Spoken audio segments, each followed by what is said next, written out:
So, hey guys. Alright, so what I'm going to do today is I'm going to have some fun. This is an old closure frontal that I had, and I'm going to bleach it because apparently I bleached it and the knots did not get bleached enough. So, I think I am going to do a bob with this. I also have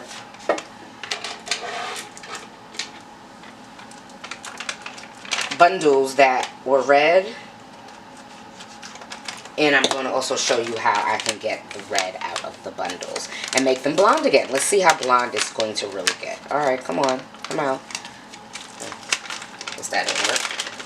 So right now I'm taking this quick blue because I ran out of Blonde Me. But, oh my gosh, this only lifts 7 levels and Blonde Me lifts 9. So, I'm not going to get that desired blonde that I wanted, but we'll see. And I bought some color deposit.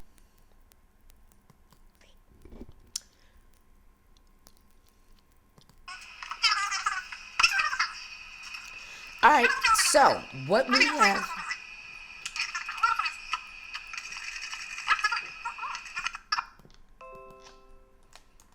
Take 1.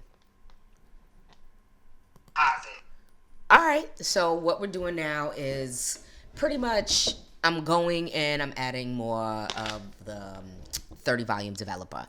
Reason why I'm doing a 30 volumes developer is so it can actually process a lot faster, because I was going to do 20, but that's not going to work. And I'm actually have a lot to do, so I want to hurry up and get this out. So what I'm doing is I'm taking more of the developer because I want it to be a little bit, it was a little thick. So this time what I've learned is the thicker it is, even though people are like, oh, you want it to be like toothpaste, you don't want it to be super thick. And of course you don't want it to be super thin because then it's going to bleed through the lace. So what you do want to have it is you want to have it as a nice consistent paste. I would say like frosting. Okay, so you want it to be like frosting. All right, that's good. And then you just smear it like you're doing butter in the bread all over the lace. So you want to make sure you get through the crevices and just lightly press in, not really, and just lightly smooth over. Like, don't press in. Think about it, you're dealing with some delicate non-toasted bread, white bread. You don't want to go in on the white bread. You just want to like slide over it. All right, so pretty much we are going to get everything, get all the corners, get everything that we can, because we want all of the knots bleached. All right. So it's going, and we're just getting the top. Reason why I did the back is because the top was already bleached, but the back also, the knots are doubled. So you need to, or it's just thicker knots usually in the back of frontals enclosures. So I would suggest doing that first. All right, so now I'm going in and I'm doing the actual hair. So I turned the lace over. I have saran wrap on this plastic table, and I am going to just take the rest of the bleach that I have, and I'm going to now put it on the ends of the hair. And I'm just going to put it on, leaving a little bit of the root the same color. Okay, so I'm not going to drag it all the way up. The reason why I'm doing this like straight across, I know it's going to leave a line of demarcation, but that's not leaving it like that. I'm actually doing this because I don't have a lot of solution product left, so I'm just trying to get it. And then you want to start at the bottom just in case. You always want to start at the bottom, that way you can be like, oh, I didn't go too far high, and then work your way up.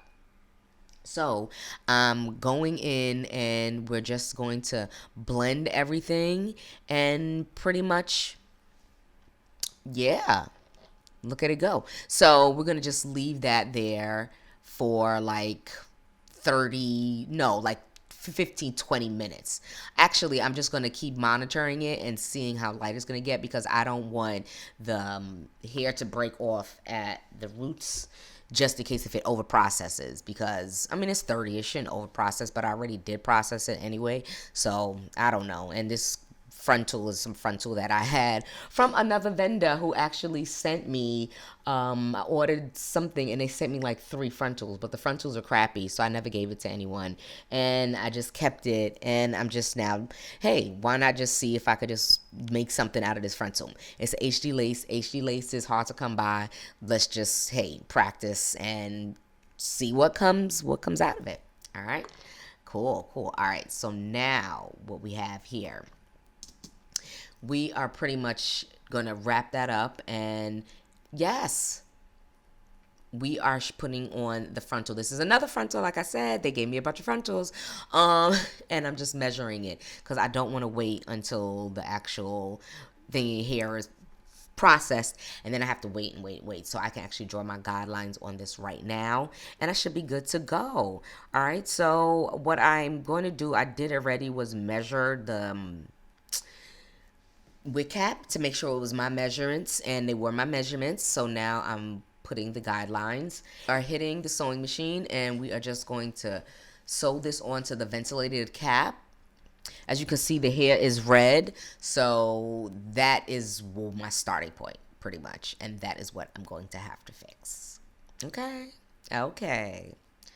Yes. All right. So this is the red color now that we got from that bold red. It's a little bit less red, more of like a ginger, auburn, or amber kind of color, I guess. I don't know. I use Adore spiced amber and Cajun spice or something like that. Both of them. So it pretty much got me this color. I just mixed a whole bunch of colors together, which it was pretty cool. So as you can see, here's the final result. That light doesn't give me justice, but yeah, I'm feeling it. All right, later.